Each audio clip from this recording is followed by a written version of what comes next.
صلو علی الحبیب صلی اللہ تعالی علی محمد صلی اللہ علیہ وسلم. صحابی ابن صحابی حضرت سیدنا سعد بن ہشام رضی اللہ تعالی عنہ فرماتے ہیں کہ میں ام المومنین حضرت بی بی عائشہ صدیقہ رضی اللہ تعالی عنہ کے جناب پاس حاضر ہوا، آپ کی خدمت میں حاضر ہوا اور عرض کی اے ام المومنین رضی اللہ تعالی عنہ، مجھے رسول پاک صلی اللہ علیہ وسلم کے اخلاق کے بارے میں بتاؤ. آپ علیہ السلام کے اخلاق کیسے تھے، کیا انداز تھا، اس کے بارے میں بتائیے. تو آپ رضی اللہ تعالی عنہ نے ارشاد فرمایا کانا خلقہ القرآن، یعنی آپ صلی اللہ علیہ وسلم کا خلق قرآن تھا. کیا تو نے اللہ پاک کا یہ فرمان نہیں پڑھا، یعنی وَإِنَّكَ لَعَلَىٰ خُلُقٍ عَظِيمٍ، ترجمہ اور بے شک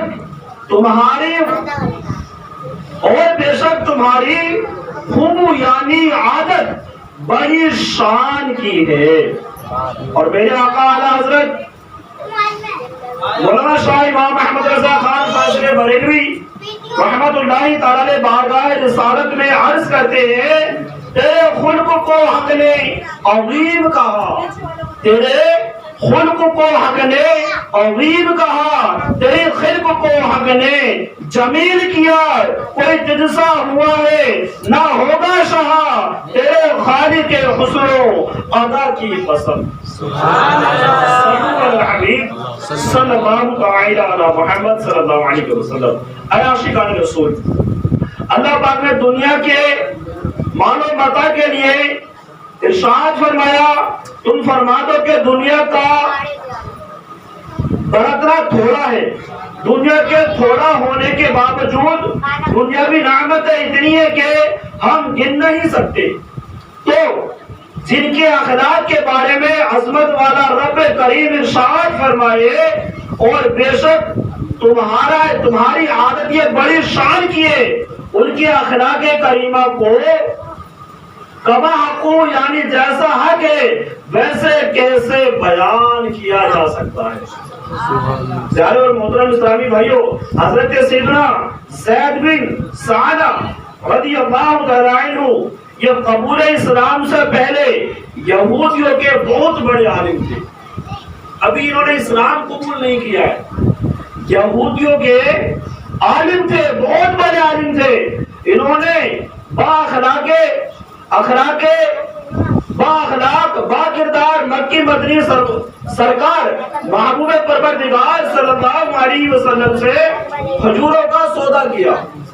کچھ کھجوریں انہوں نے نبی کریم علیہ السلام سے خریدی اور وعدے کے مطابق کھجوریں دینے کی مدت میں ابھی 2 دن باقی تھے، یعنی جو سودا ہوا اس کی قیمت طے ہو گئی اور طے یہ پایا کہ چند دنوں کے بعد یہ کھجوریں آپ کو پیش کی جائیں گی. ابھی وہ ٹائم گزرنا شروع ہوا اور ابھی 2 دن باقی تھے. تو یہ جو یہودیوں کے عالم تھے انہوں نے حضرت سیدنا زید بن سعدہ رضی اللہ تعالی عنہ نے جو ابھی اسلام نہیں لائے تھے بھرے ہوئے مجمع میں حضور اکرم صلی اللہ علیہ وسلم کا مبارک دامن پکڑ کر انتہائی سخت لہجے میں کھجوروں کا مطالبہ کیا اور چلا کر کہا کہ اے محمد صلی اللہ علیہ وسلم تم سب عبد المطلب کی اولاد کا یہی طریقہ ہے کہ تم لوگوں کے حقوق ادا کرنے میں معذالہ دیر لگاتے ہو. لیکن میں آپ کے سامنے جو صرف 15 منٹ دوں گا، بس تھوڑی سی توجہ کر لیں گے نا تو جو میں بات پہنچانا چاہ رہا ہوں وہ آپ کی سمجھ میں آ جائے گی. اور آج اس کی جو ہے بڑی ضرورت ہے. شعیب بھائی تھوڑا توجہ کریں، اس کے بعد پھر آپ آتے ہیں. انہوں نے 2 دن پہلے ہی غلط انداز میں نبی کریم علیہ السلام کے ساتھ یہ پیش آنے لگے اور جملہ استعمال کیا ہے کہ آپ تمام لوگوں کا، تمام خاندان والوں کا یہی انداز ہے کہ آپ مخلوق کے حق جو ہے نا وہ ادا نہیں کرتے۔ آپ نے جب یہ جملے انہوں نے استعمال کیے تو یہ منظر دیکھ کر سیدنا عمر فاروق اعظم رضی اللہ تعالیٰ عنہ کو جلال آ گیا۔ آپ نے فرمایا ہے خدا کے دشمن، تو خدا کے رسول صلی اللہ علیہ وسلم سے ایسے گستاخی کرتا ہے؟ خدا کی قسم اگر رسول اکرم صلی اللہ علیہ وسلم کا ادب معنی یعنی رکاوٹ نہ ہوتا تو میں ابھی تلوار سے تیری گردن کو اڑا دیتا۔ یہ سن کر حسن اخلاق کے پیکر، نبیوں کے سرور، تمام امت کے رہبر صلی اللہ علیہ وسلم نے کمال انکساری کا مظاہرہ کرتے ہوئے ارشاد فرمایا، اے عمر تم یہ کیا کہہ رہے ہو؟ تمہیں تو چاہیے تھا کہ مجھے عطائے حق کی ترغیب اور اسے نرمی کے ساتھ تقاضا کرنے کی ہدایت کرتے، ہم دونوں کی مدد کرتے۔ پھر نبی پاک صلی اللہ علیہ وسلم نے حکم دیا، اے عمر اس کو اس کے حق کے برابر کھجوریں دے دیں اور کچھ اس کو اس سے زیادہ دے دو۔ حضرت سیدنا فاروق اعظم رضی اللہ تعالیٰ عنہ نے کہا کہ جب اس کو حق سے زیادہ کھجوریں دی تو حضرت سیدنا زید بن سعنہ رضی اللہ تعالیٰ عنہ نے کہا، اے عمر میرے حق سے زیادہ کیوں دے رہے ہو؟ آپ رضی اللہ تعالیٰ عنہ نے فرمایا، چونکہ میں نے غضبناک نظروں سے دیکھ کر تجھے ڈرایا تھا، اس لیے رسول اکرم صلی اللہ علیہ وسلم نے تمہاری دل جوئی کے لیے تمہارے حق سے زیادہ کھجوریں دینے کا مجھے حکم ارشاد فرمایا ہے۔ کہتے ہیں جب انہوں نے یہ کہا تو یہ سن کر حضرت سیدنا زید بن سعنہ رضی اللہ تعالیٰ عنہ نے کہا، اے عمر کیا تم مجھے پہچانتے ہو؟ میں زید بن سعنہ ہوں۔ حضرت سیدنا عمر فاروق اعظم رضی اللہ تعالیٰ عنہ نے فرمایا، وہی زید بن سعنہ جو یہودیوں کا بہت بڑا عالم ہے؟ عرض کی، جی ہاں میں وہی زید بن سعنہ ہوں جو یہودیوں کا بہت بڑا عالم ہوں۔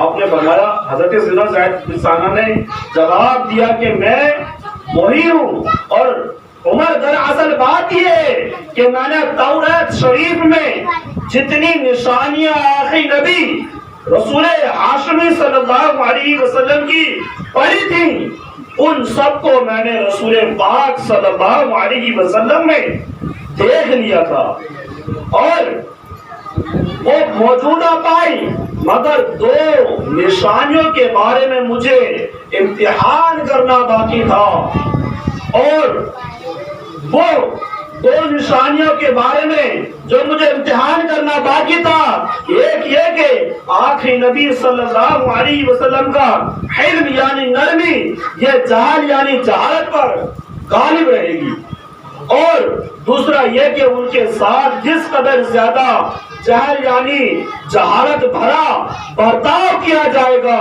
اسی قدر ان کا علم بڑھتا ہی چلا جائے گا۔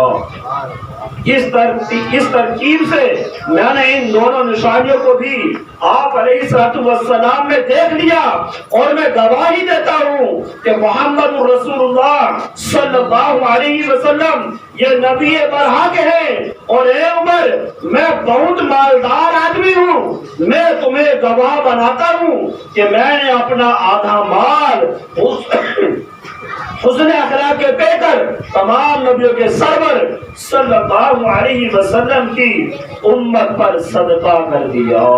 سبحان اللہ سبحان اللہ۔ تو یوں یہ مسلمان ہو گئے اور صحابیت کا شرف پایا اور اپنا آدھا مال بھی راہ خدا میں خرچ کر دیا۔ پیارے اور محترم اسلامی بھائیوں، آپ نے سنا کہ اخلاق نبی صلی اللہ علیہ وسلم کتنے پیارے تھے۔ اب دیکھیے ایک بھرے مجمع کے اندر ٹائم سے پہلے آ کر بندہ اپنی سودے کا مطالبہ کر رہا ہے. یہاں تھوڑا سا ہم اپنے اوپر جائزہ لیں کہ اگر کوئی اس انداز میں ہم سے مطالبہ کرتا تو ہمارا انداز کیا ہوتا؟ ہم اس کو یہی جواب دیتے کہ جناب ابھی آپ کے 2 دن باقی ہیں، ابھی جو ہماری اور آپ کی بات ہوئی تھی اس کے مطابق 2 دن باقی ہیں. آپ مجھے اس طریقے سے لوگوں میں رسوا نہیں کر سکتے، بلکہ ہم اس کو رسوا کرنا شروع کر دیتے. پھر قربان جائیے میرے نبی پر، میرے نبی علیہ السلام پر قربان جائیے کہ آپ نے اس کو رسوا نہ کیا، بلکہ جب عمر فاروق اعظم نے اس کے انداز کو دیکھ کر جلال میں اس سے کچھ کہا تو میرے نبی نے ان کو بھی روک دیا. ہائے ہائے کیا پیارا انداز ہے نا. اور حکم فرمایا کہ اس کو کچھ اور زیادہ کھجوریں عطا کریں. آپ غور کریں اس پر، ہمارا رویہ اس معاملات میں کیسا ہوتا ہے. اچھا، اس سے یہ بھی پتہ چلتا ہے کہ کسی بھی فرد کو آدمی کے سامنے رسوا نہیں کرنا چاہیے کہ جناب ہم محلے میں رہتے، آس پاس میں ہمارا رہنا ہوتا ہے، ہر انسان کی کچھ نہ کچھ خامیاں، کچھ نہ کچھ غلطیاں، کچھ نہ کچھ برائیاں ایک دوسرے کو پتہ ہوتی ہے. پڑوسی کو آپس میں ایک دوسرے کے معاملات پتہ ہوتے، دوست کو ایک دوسرے کے معاملات کا پتہ ہوتا ہے، بھائی کو معاملات کا پتہ ہوتا ہے. لیکن جب تک ہماری آپس میں نبھ رہی ہے تب تک تو بڑی محبتوں کے ساتھ ہم چل رہے ہیں، تب تک تو ہمارا نظام بہترین چل رہا ہے.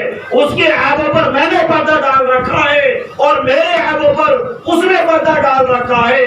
جہاں پر مجھ سے اس کی تھوڑی سی کوئی گستاخی ہوئی یا اس سے میری کوئی گستاخی ہوئی، میں اس کے سارے عیبوں کو جو ہے نا سامنے لا کے کھڑا کر دے گا. نہیں پیارے اسلامی بھائی، یہ نہیں ہونا چاہیے. کسی بھی مسلمان کو لوگوں کے سامنے رسوا نہیں کرنا چاہیے. یہ تو بات اس کے عیبوں کی ہو رہی ہے. میرے نبی علیہ السلام نے تو یہاں تک فرمایا، علماء فرماتے کہ نبی کریم فرماتے ہیں کسی بندے کو 4 لوگوں میں سمجھایا، اس کی اصلاح کرنے کی کوشش کی تو اس نے اس کو سمجھایا نہیں، اس کی اصلاح نہیں کی، بلکہ اس نے اس کو 4 لوگوں میں رسوا کیا. اصلاح بھی اگر کسی کی کرنی ہے تو کیا فرمایا جا رہا ہے کہ تنہائی میں کرنی ہے، اکیلے میں کرنی ہے، 4 لوگوں میں اصلاح بھی نہیں کرنی ہے. لیکن چھوٹی موٹی آپس میں ہماری بات چیت ہو جاتی ہے، لڑائی ہو جاتی ہے، جھگڑا ہو جاتا ہے تو حال یہ ہوتا ہے کہ اس کی جو ہے نا نیچے سے لے کے اوپر تک کی ساری پول کھولتی جاتی ہے. اس پر ہماری اسلامی بہنیں بھی غور کریں. یہ چیزیں عورتوں میں زیادہ پائی جاتی ہیں، یہ چیزیں عورتوں میں زیادہ پائی جاتی ہے. ابھی آپس میں لڑائی ہو جائے تو اس کی بیٹی کی اگر خامیوں کا پتہ ہے تو پورے محلے کے سامنے اس کی بیٹی کے ان عیبوں کو ایک عورت دوسری عورت کے سامنے، پورے محلے کے سامنے بیان کر کے رکھ دیتی. نہیں ہونا چاہیے. میں آپ سے سوال کرتا ہوں، ہم میں کوئی ہے اس بات کا دعویٰ کرنے والا کہ میں یا میرے گھر والے یہ عیبوں سے پاک ہیں؟ کوئی دعویٰ کر سکتا ہے اس بات کا؟ اب کوئی چھوٹا کوئی بڑا کسی نہ کسی معاملات میں ہر بندہ مبتلا نظر آتا ہے. لیکن یاد رکھیے، عیبوں کو چھپانا، ان پر پردہ ڈالنا اس کی بڑی فضیلت ہے. فرمایا جاتا ہے، نبی کریم علیہ السلام فرماتے کہ تم عیبوں کو چھپایا کرو، تمہارے عیب چھپا دیے جائیں گے. پیارے اور محترم اسلامی بھائیوں، اور یہ اچھے اخلاق میں جو شامل ہے کہ بندہ اگر ہمارے ساتھ غلط سلوک کر رہا ہے تو ہم اس کی عیب بیان نہ کریں، اس پر صبر کریں اور اس کو اچھے انداز میں اس کا جواب دیں اور اچھے